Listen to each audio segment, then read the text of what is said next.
हमने ये छोड़ा था, स्टार्ट करने था हमें पॉरीफेरा से।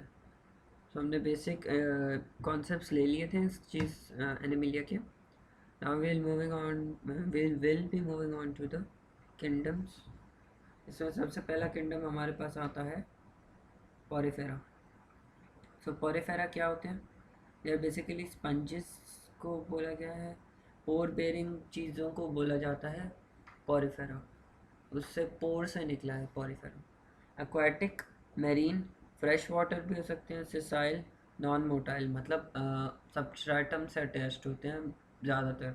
बॉडी स्ट्रक्चर की बात करें तो इसमें ऑस्किलम होता है जो एक्स करंट वाटर सप्लाई के लिए है, एंड ऑस्टिया और for the incurrent water supply जो पोर्स के थ्रू होता है into the sponge.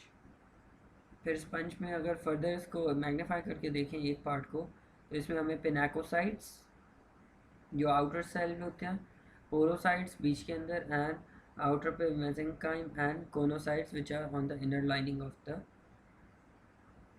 That, and flagella भी प्रेजेंट होता है, कॉलर सेल्स जिसको बोला जाता है। मेसेंकाइम क्या है? Mesenchyme further divided amoebocytes and skeleton में, स्केलेटन के अंदर हमारे पास स्पिक्यूल्स आते हैं जो सिलिका और कैल्शियम कार्बोनेट के होते हैं। प्रोटीन, स्पॉन्जिन प्रोटीन इसके अंदर यूज़ होती है। अमीबोसाइट्स गेमीन फॉर्मेशन में काम आते हैं, नई सेक्सुअल रिप्रोडक्शन करवाते हैं ड्यूरिंग द अनफेवरेबल कंडीशन जिसमें गेम्यूल आता है।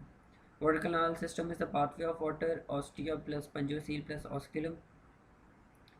एस्किन, साइकिन एंड ल्यूकिन इसकी टाइप्स हैं, जिससे अगर प्राइमरी चेम्बर प्रेजेंट हो, एक ही प्राइमरी चेम्बर है, so that is called ascon. And primary chamber के अंदर फर्दर छोटे छोटे चेम्बर्स इंक्लूडेड हो रहे हैं तो उसको हम साइकिन बोलेंगे। एंड अगर टर्शरी चेम्बर्स भी आ रहे हैं जैसे ये,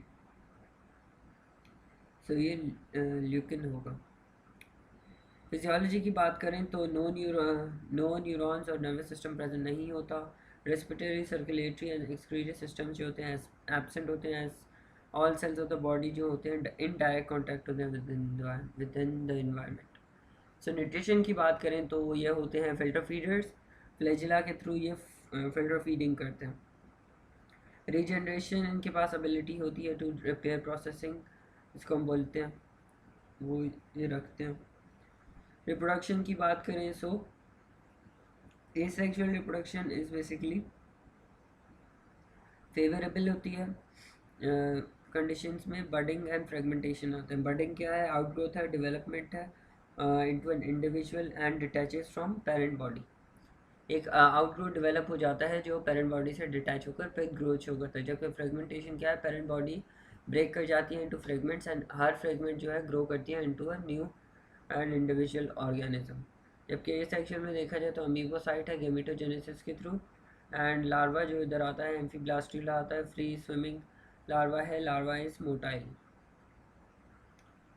अनफेवरेबल कंडीशन में क्या होता है? अनफेवरेबल कंडीशन में गेमिल फॉर्मेशन की तरफ जाता है, अमीबोसाइट्स बनते हैं within that entity of cell wall, कुछ सेल्स जनरेट होना शुरू हो जाते हैं इंटीरियर पे, थिक वॉल्ड होती है ये। एंड क्लासिफिकेशन की बात की जाए आगे,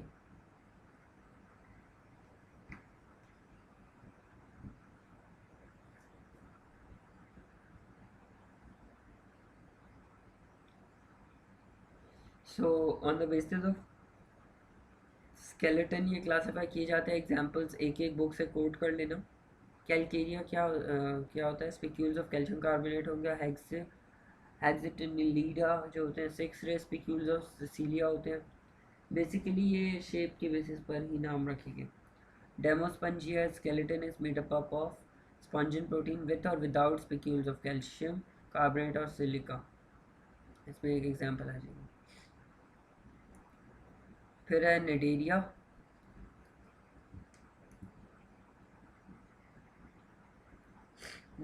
हम हर फाइलम हर एक पार्ट में करेंगे, सही है। जैसे पॉलीफेरा का एक होगा ताकि जिसको जो फाइलम देखना हो इजीली एक्सेसिबल हो उसके लिए।